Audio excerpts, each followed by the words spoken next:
Hey guys, welcome back to the channel. Today I want to cover actually a very important video that I think needs to be covered, and that is investing in upgraded equipment for either working remote, internet access when you're out and about, or even just communicating with friends and family. There's a lot of different options now on the market, and unfortunately I've gone through 3 different setups now, and I still have all 3 on the truck at this moment, but I will be getting rid of one of them just because it really no longer serves the purpose that I originally purchased it for. So hopefully you enjoy this video. Hopefully you find it helpful and insightful when either potentially considering some of these options when designing or doing your build out of your overlanding setup. So in this video, I want to talk about what I added to the truck and the order that I added them in. And then also too, I want to talk about probably the one that I am going to be removing from the vehicle just because it really no longer serves a valid purpose for me. So the very first thing that I ever added to the truck was the WeBoost. And this is a very, very popular overlanding upgrade. Essentially what the WeBoost is going to do is improve cell signal in places where maybe you only have 1 bar, 2 bars. The WeBoost will actually boost that up 2 to 3 extra bars. And I've been in situations where I'm back on a dirt road, I'm in an area that's very rural, I maybe have 1 bar and I can turn on the WeBoost and I can get a bump up to maybe 3 or 4 bars just by turning on the WeBoost. Now the WeBoost is an excellent option again for many folks, but I think a lot of individuals go into buying the WeBoost and thinking that it is going to be this magical device that where you have no cell service, you're magically going to get boosted up and you're going to have enough cell service to make calls, texts, or stream the internet with your 4G or 5G, okay? I do have the OTR model, which is technically their RV model, and I have heard some people speak about this, putting the RV model into something like a Tacoma or even a full-size off-road vehicle. And at the time of filming this video, WeBoost actually now has a overlanding specific WeBoost package on their website. Last time I checked, it was right around $550, which is a hefty investment. And again, this is not something that is magically going to take 0 amounts of cell service and give you 2 or 3 bars. This is simply a device to boost that cell service in areas where maybe you have 1 bar and now you're going to be able to get 3 or 4 bars. That's mostly what I have seen out of using the WeBoost in most situations where, you know, I possibly have 1 bar and making a call or sending a text out is quite difficult, and just turning on the WeBoost can now make it a situation where receiving and sending text messages is actually a lot easier, okay? So the WeBoost was the very first thing that I ever added to this vehicle. Do I regret it? No, because in certain situations, once again, the WeBoost has been extremely helpful. You just have to look at the application that you are actually going to be using it for. If you drive around, especially in rural parts of Montana or even like Wyoming, Idaho, you're going to notice that a lot of these trucks actually have that big antenna, the black one that's flapping around. That is the WeBoost antenna. And again, that's the one that I have. It's just a little short stub actually up on the top of the truck, which I'll show you in a video here. Again, it is just a device to improve cell service and cell signal. It's never going to take absolutely 0 cell service and give you more than a couple bars, okay? So if that fits your application of where you're camping possibly in a spot where you have a bar, you see that extra boost, the WeBoost does a phenomenal job on that. Okay. Now that also leads me into kind of like a secondary topic of if you are using this or trying to improve cell signal for a hotspot, that is another situation where the WeBoost could actually come into play. And I know people that do that where they buy those little jet packs or the hotspot packs through AT&T, Verizon, T-Mobile, and they will actually work remote just via that pack. Again, I did not personally go that route though, because a lot of the spots that I'm going and that I'm camping at are extremely rural, and I don't have cell service even with the WeBoost turned on. It's just simply not an option, okay? So if you are trying to work remote and also are camping or staying in spots where, you know, cell service is still a viable option. You could do a WeBoost for right around $500 unless you find it used online, and then also buy one of the jetpacks and do a monthly subscription to your phone bill, which the data is capped. The last time I checked that out, I believe T-Mobile was probably one of the better routes or better options. But unfortunately, it was unlimited data in the past, which was fantastic. I think people started to abuse that though and use it as home internet. When they travel, they just take that little jetpack. And now I believe most of them are capped or throttled after 50 gigabytes of data, okay? So that's my personal thoughts on the WeBoost. Do I think they have their use? 100%. For my application though, and what I'm using the truck for, where I'm going, it really doesn't serve any more purpose to me. You know, I get cell service most of the spots where I'm going until I lose cell service, and then that's where the Starlink eventually comes into play. All right, so let's talk about the second piece of equipment that I added for communicating with friends, family, letting them know that I'm safe when I arrive at a certain situation. Again, when the WeBoost maybe does not have enough cell or signal to basically boost my cell signal in general. And that is the Garmin In Reach. So this is the first generation. This is not the Garmin In Reach number 2. And I purchased this actually from Costco. So there's a couple reasons why I had purchased this. First off is, you know, when you're going out on extended trips or in situations where you are 10, 15, 20 plus miles back on a dirt road, again, cell service most likely is not going to be available in those areas. Going solo, going alone, and going spots where the chances of possibly passing someone else are very slim, having one of these is just another added sense of security, in my opinion. This also does serve a dual purpose for me. So if you are a hiker, so if you are going to spots and then hiking, this is also another device that you can take with you, right? This is not going to obviously connect you to internet or anything else like that. This is just simply a form of communication, letting friends and family know that you're safe, made it to the location.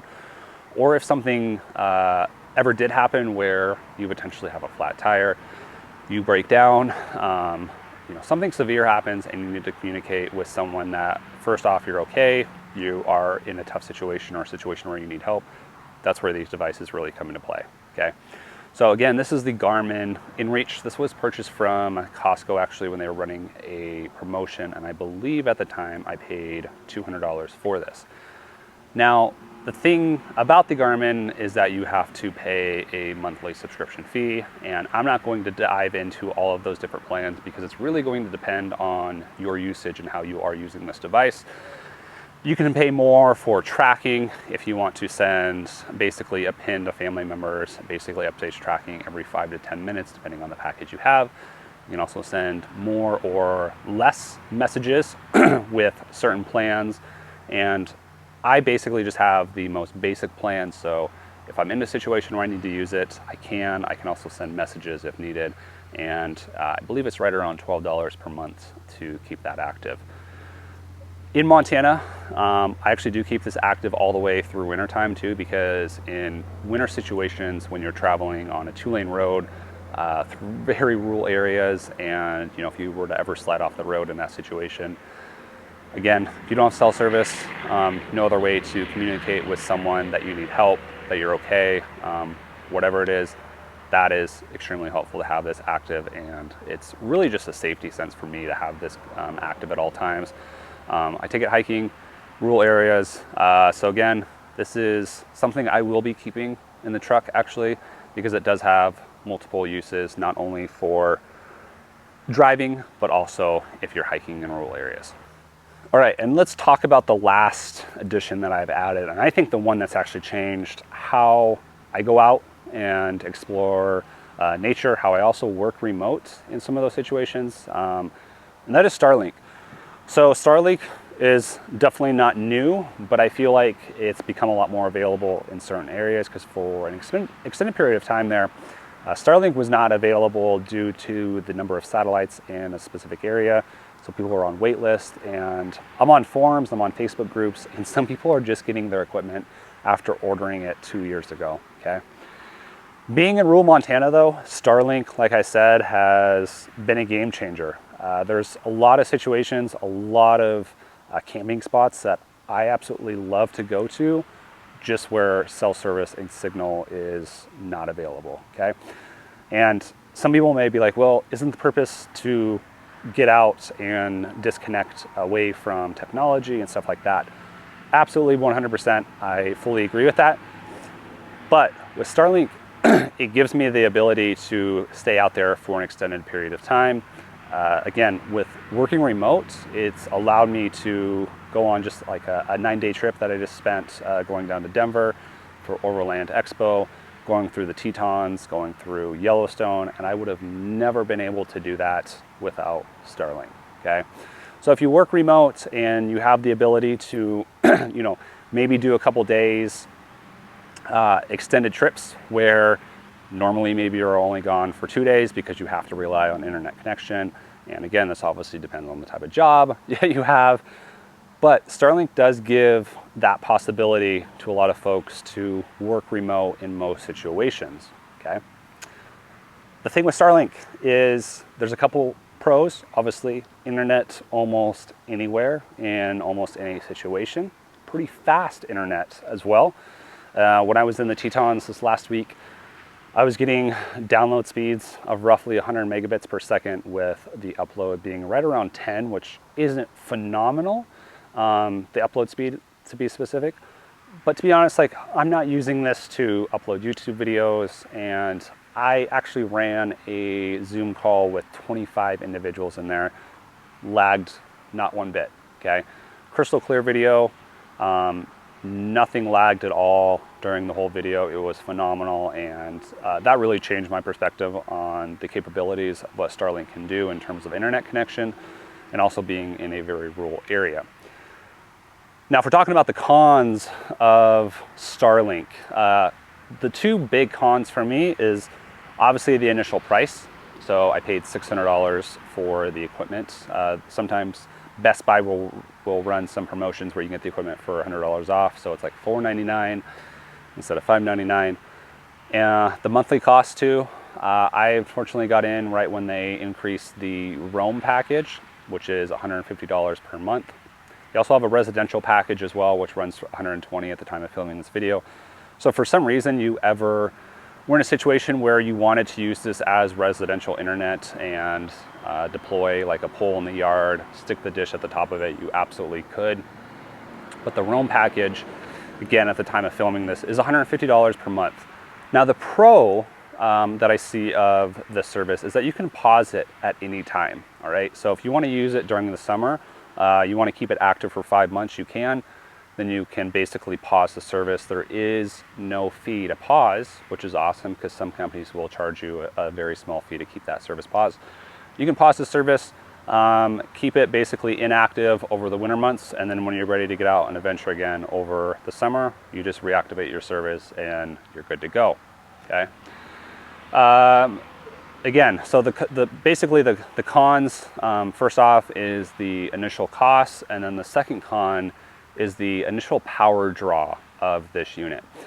So if you don't have an adequate power supply, such as an EcoFlow, a Jackery, something like that, or a dual battery setup on your vehicle, that is something else you're going to have to invest in, because Starlink unfortunately does draw quite a bit of power in its stock form.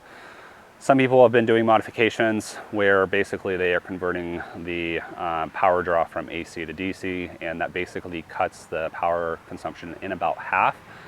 But to give you an idea, and if you kind of want an estimate, on startup, Starlink does draw up to 80 watts. That's what I've seen on my EcoFlow.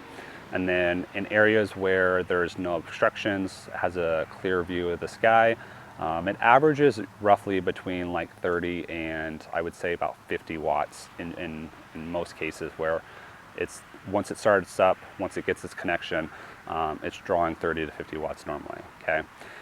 So you have to take that into consideration, because if you have no way to power this right now, that's another investment up front that you're going to have to make.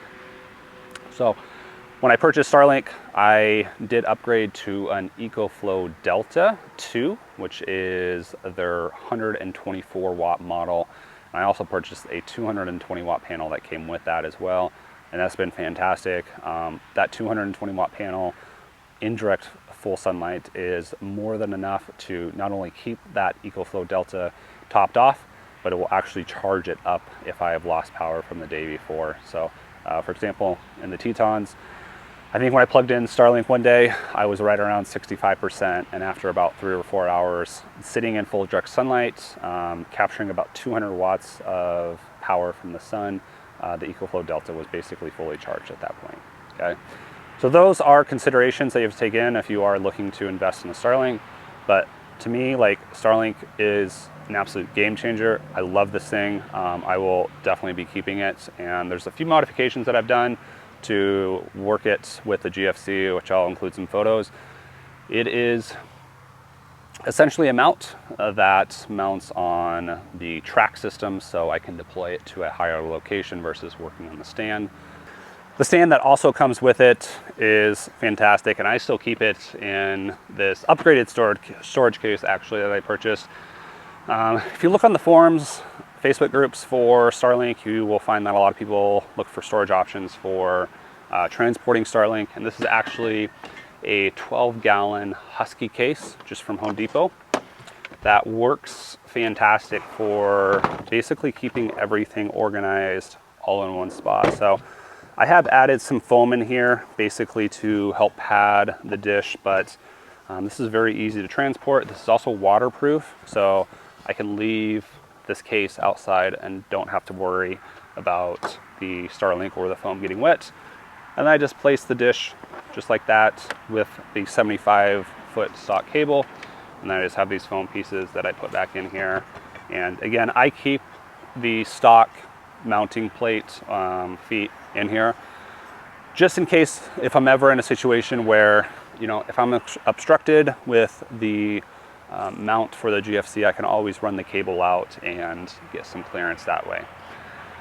From my observations and where I'm at in Montana, I have found that most of the time the dish will actually point north or northwest in most situations. So when I'm trying to figure out a camping spot or a spot to work, most of the time I will try to orient myself to a spot, position where I know the dish will have a clear obstruction and it's not going to be obstructed by a tree. But yeah, everything with this packs down fantastic. This Husky case, again, it's an excellent option. It's very cheap as well, and it really just ensures that you're protecting the Starlink in the best way possible. All right, so we've covered the WeBoost RV model, the specific one that I have on my Tacoma. We've also covered the Garmin In Reach, which is a satellite communication. And then we just covered the Starlink option here as well. For my setup and what I do, again, this is going to be very dependent on the type of camping and exploring that you're doing. But for me, specifically, what I like to do is get out there, and I like to get way out there in positions or spots where most likely cell service is not available. And in that case, I really like to rely on these two, which is Starlink and the Garmin In Reach, in either emergency situations where I don't want to power up the Starlink, or in situations where I am hiking on rural trails and I need to let friends, family know that I'm safe wherever I'm going, okay? Now, in certain situations, the WeBoost might be the one-all-be-all fix for you, and if so, fantastic. For me, in the very beginning, it did work phenomenal, and as I kind of transitioned into doing more remote work, getting into places where cell service signal was not an option, Starlink has really filled that gap that I was constantly searching for a product to fill, okay? Again, there's pros and cons of every single product. Starlink, very expensive, high power draw. WeBoost, great entry price, not a lot of power draw. Works in most situations. And then we have the Garmin In Reach again, which is basically just an emergency satellite communication that's not going to basically improve cell service at any bouts, okay? Let me know If you have any of these products, your thoughts on them, how you use these products, maybe your experience with the WeBoost, Starlink if you have it, or even the Garmin In Reach. I know there's a lot of different options for at least satellite devices out there, satellite communication. So if you have any others, like leave a comment, let me know your experience with that product and maybe some situations where you found it helpful or beneficial. With that being said, hopefully you guys enjoyed this video. Hopefully you found it helpful, insightful, and if you did, please remember to leave a like, leave a comment, and if you are new to the channel, subscribe. I am planning on releasing a video. The goal right now is about every single week if I can, about 4 times per month, and so far I've stuck to that schedule. So thanks for watching, guys, and catch you next time.